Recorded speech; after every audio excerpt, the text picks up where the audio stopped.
የዛሬውን መረጃ ለመናገር ራሱ እጅግ እያስደነገጠ እያስፈራኝ ነው። እንዴት ወንድም በወንድሙ ላይ እንደዚህ አይነት ነገርን ሊያስብ ይችላል? እጅግ ያሳዝናል።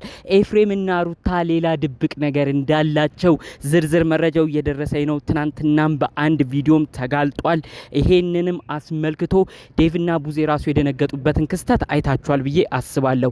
ምን ትሰራለህ አንተ እዚህ ከሩታ ጋር ብለው ኤፍሬም ወንድማቸውን ሲያፋጥጡት ሲጠይቁት በደንብ አይታችኋል ብዬ አስባለሁ።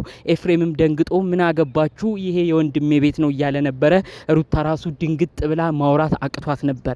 ከዚህ ጉዳይ ጋር ተያይዞ ታዲያ በብዙ መደናገጥ ውስጥ ሆነው ኤፍሬም አንተስ እዚህ ቤት መታታቀሙ ይሄው የወንድሜ ቤት ነው ምንድነው ችግሩ እዚህ ቤት በሆን ከሩታ ጋር ሲል ዴቭ ታዲያ ቀበል ብሎ ያለው ምንድነው እኔ እዚህ ቤት ብመጣ አብርሽ በሌለበት ጊዜ ነው ወይ አብርሽ እያለ ነው እንጂ የምመጣው አብርሽ በሌለበት ጊዜ እንዴት መጣለው እያለ ሲናገር ነበር።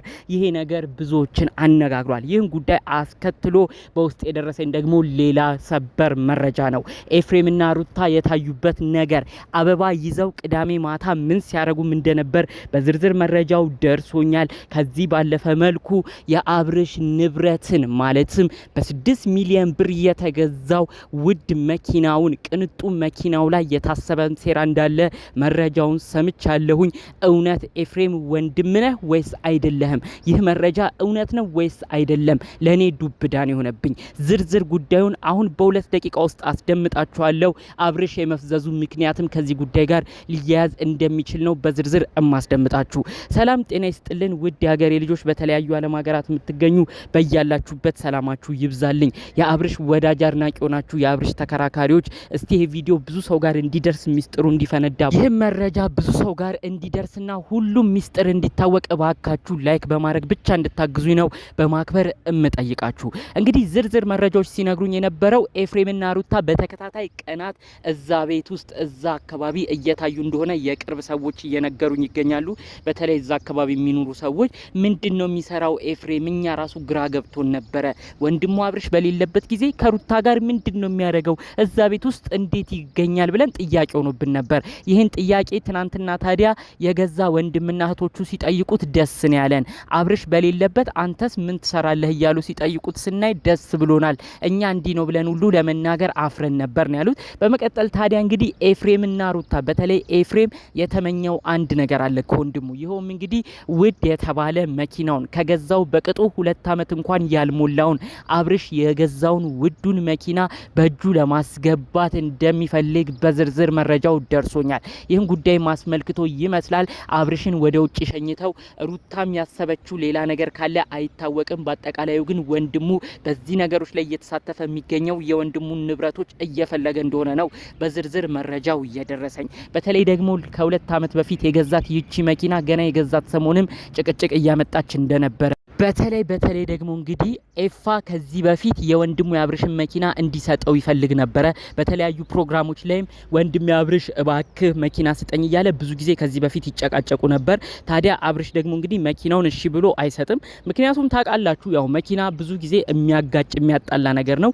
ለአንድ ሰው አደራ ብላችሁ መኪና ብትሰጡ ያ መኪና ደግሞ አያድርገውና የሆነ ነገር ቢሆን እዛ መኪና ላይ የሆነ ጉዳት ቢከሰት ያም ሰው ውድ ነገር ሆኖ ላያሰራው ይችላል። በመቀጠል ብዙ ሰዎችን የሚያቆራ ይህንን አስመልክቶ ብዙ ሰው መኪና ከመሰጣጠት መቆጠብ ይሻላል፣ መኪናና ሚስት አይበደርም ሁሉ እያሉ ብዙ ሰው በአባባሉ ሁሉ ይህንን ቃል ይናገራሉና አብርሽ ይሄ ነገርም እንዳያጋጫቸው በተለይ ቤተሰብ ሁሉ መኪናው የተገዛ ሰሞን በመኪና እንዳትጋጩ ሁሉ ይሏቸው እንደነበር ነው በዝርዝር መረጃውን የሰሙትና ኤፋ በአጠቃላዩ ያቺን መኪና ውድ ብር ነው የገዛት ከ2 አመት በፊት ከተለያዩ ከባንክ ብድሮች ሁሉ አጋጭቶ እንደገዛው ነው በወቅቱ የተለያዩ መረጃዎች ሲወጡ የነበረውና ይቺን መኪና ለመያዝ በጣም ነበር ጓጓ የነበረው። ልብ ብላችሁ ካያችሁ ራሱ አብርሽና ሩታ ተያይዘው ወደ ውጪ ይሄዱ እያለ ሩታን እያሳመነ ሩታን ወደሱ እያመጣ ሩታን እንድታምን እያረገ እንግዲህ አብርሽን ወደ ውጪ ይዘው እንድትወጣ ሲያረግ የነበረው እሱ ነው።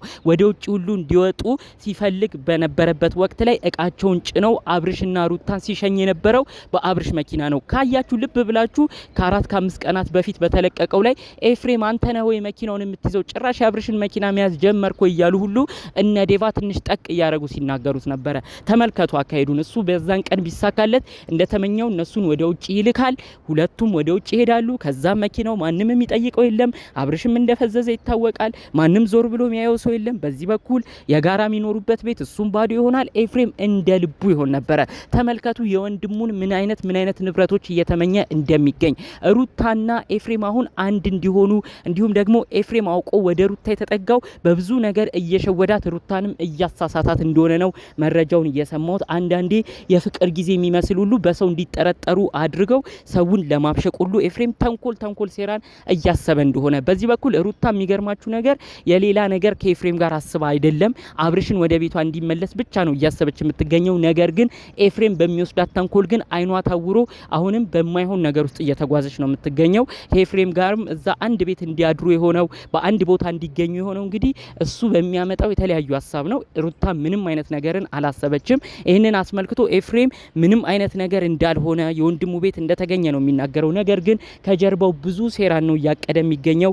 አውቆ ነገሮችን ሰው እንዲበሳጭ እያደረገ አብርሽን ብን ብሎ እንዲጠፋ በመጨረሻም የውድ መኪናዋን የ5 ሚሊዮን ብር መኪናዋን ሊንፈላሰስበትም እንዳሰበ ነው በዝርዝር መረጃዎቹን የሰማሁት ማለት ነው። እንግዲህ ከሩታ ጋር በቀጣይ ምን አይነት ቪዲዮ እንደሚሰሩ ለብዙዎች ዱብዳ ቢሆንም እዛ ቤት የመገኘቱ ሚስጥር ግን ያንን ቤት በተለይ የሚኖሩበት ቤት ራሱ ቀደም ብሎ የያዙት ቤት እንደሆነ ውድ አፓርትመንት ላይ እንደሚኖሩ የቤት እቃው ሁሉ የተሟላ ያማረ ቤትም እንደሆነ በዝርዝር መረጃውን ሰምቻለሁ። ቤቱን ሁሉ እንደሚመኝ ቤቱን ሁሉ እንደሚፈልግ ጭምር ነው መረጃዎቹ እየተሰሙ የሚገኘው። እንግዲህ ወንድም ብዙ ነገር ያስባል። አብርሽ ብዙ ነገር ነው ለኤፍሬም ሲያስብ የነበረው።